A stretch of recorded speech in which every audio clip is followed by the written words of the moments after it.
Hey guys, what's happening? Just thought I would make a quick video, another skid mark, so to speak. So, talking about the Hungarian Grand Prix this weekend. So, interested in what you think about the Racing Point phenomena, the pink Mercedes, as they're calling it. Finishing, what, third and fourth. Um, Lance Stroll leading Sergio Perez. They were what? In fairness, Lance was 9 tenths, almost a second off the Mercs. So what it shows is that Mercedes clearly very dominant, at least at this track, as it were, uh, a second over the rest of the field. It doesn't bode well for anyone on the grid. Um, and then you have Racing Point, which is the pink Mercedes ahead of both Ferraris and the Red Bull and the McLaren. So curious what you think. I know that Renault filed the compiled this dossier that they have concerns about the brake ducts, and it's an intriguing part because in that essence, it's sort of an internal component. It's not as easily just looking at pictures and modeling your front nose after Mercedes of 2019, uh, but I think it's in those margins where the details and how much Renault's case may or may not make. It's under the skin. It's where those details that are hidden from camera, if there's remarkable similarities in some of those components inside the brake ducting or the cooling system or whatever it might be, that becomes, I would say, not only indicting of Racing Point, but possibly indicting of Mercedes if they're doing sharing IP like that. So that wouldn't be good. Um, on the flip side of that, how much is being made of this if the FIA were involved in the process in vetting Racing Point's car for its intellectual property and the purity of that being Racing Point's intellectual property or IP, and then copying some similarities from readily available images and those kind of things. If the FIA was involved in that, I think today's broadcast, maybe, I don't know if it was Crofty or somebody mentioned that the FIA admitted they didn't get into the long grass, like getting into the brake ducts and stuff. And I think maybe that the proof is in the pudding there. Could be kind of a bad thing. On the flip side, I want to say they're innocent until proven guilty on this front. And that side, the Racing Point clearly has made a huge jump with the rumors of Sebastian Vettel maybe being interested in going there. Well, why not? I mean, they're running, third and fourth right now. They're beating Red Bull. They're beating Ferrari. They're beating McLaren. They're beating Renault. Why wouldn't Seb be interested in a possible ride there? Or why wouldn't Sergio Perez want to stay there? Right? And there's rumors that he was talking to Haas, and if I'm Checo, I'd rather stay at Racing Point.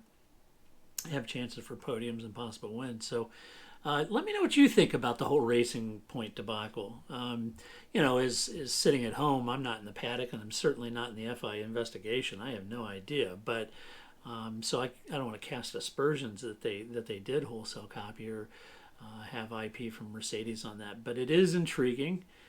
Be interesting to see what happened. Pierre Gasly down in 10th, once again making a Q3, even with a dodgy engine, struggled with that engine, but they're going to change the Honda engine. So that means he's going to go backwards for the race on Sunday. That's not good. Ferrari, a little better than showing than what they were in Austria. So I would say that the upgrades that they brought, making some impact still. A second, what, 1 point, both of them, 1.3 seconds off the Merc pace. That's just brutal.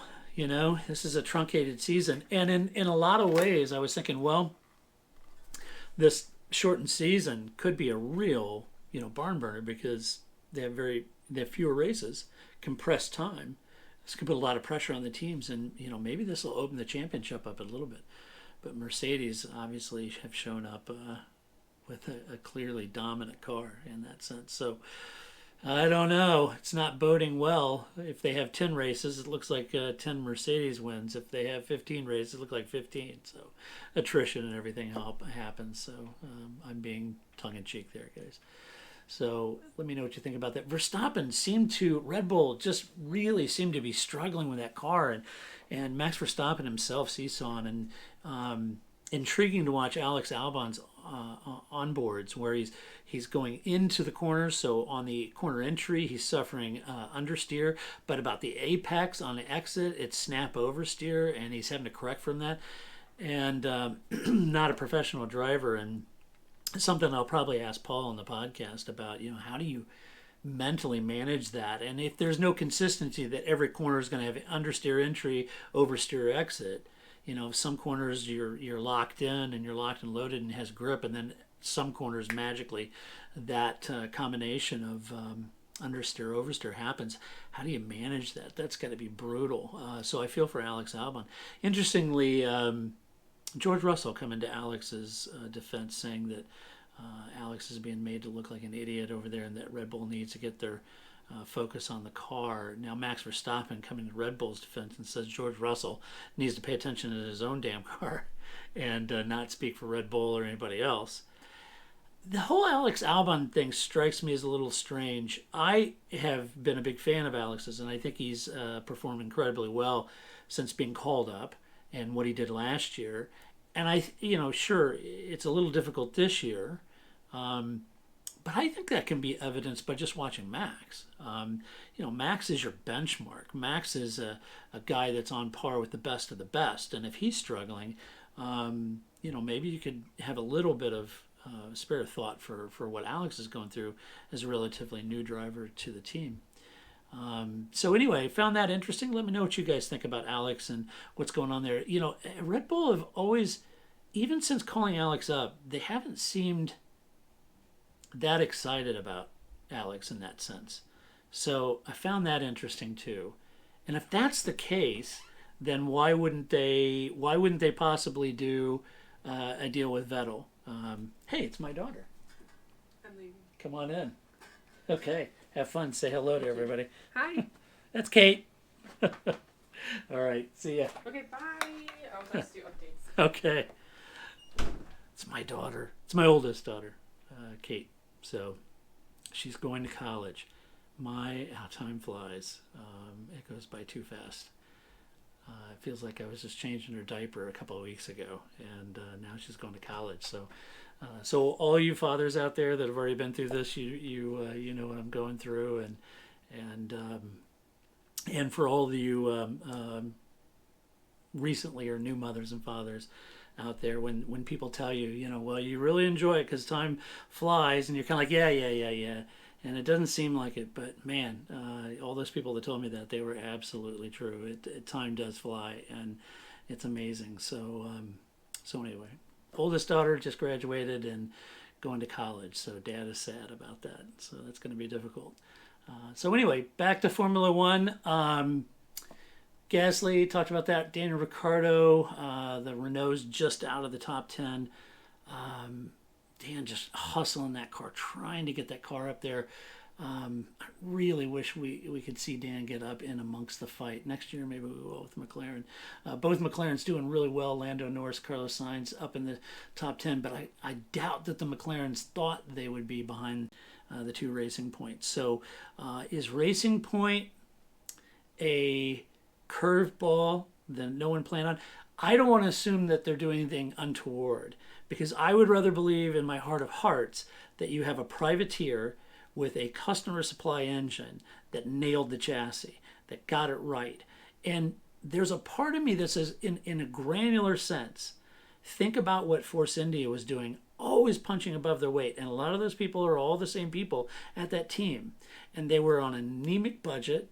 And they were always punching above their weight, and they ebbed and flowed different years and the like. But by and large, Force India has just always been a team that's delivered. So kudos to all the men and women that work for that team. I just think they're doing a great job, and that's what I want to believe. I want to believe that they're on the up, and if they're not, well, then we know why they're third and fourth in Hungary. But we'll have to wait for the investigation to figure out what's going to happen there. Even if you said, well, okay, you know, the brake ducts and the cooling system, how the brakes perform, those kind of things, that's all a knock-on effect. So you might think, well, the brake cooling ducts, you know, is that big of a deal? It can be, I would imagine, for sure. Is it the complete package? No. But we'll see. Anyway. But once again, I will leave you with a view of Lake Michigan.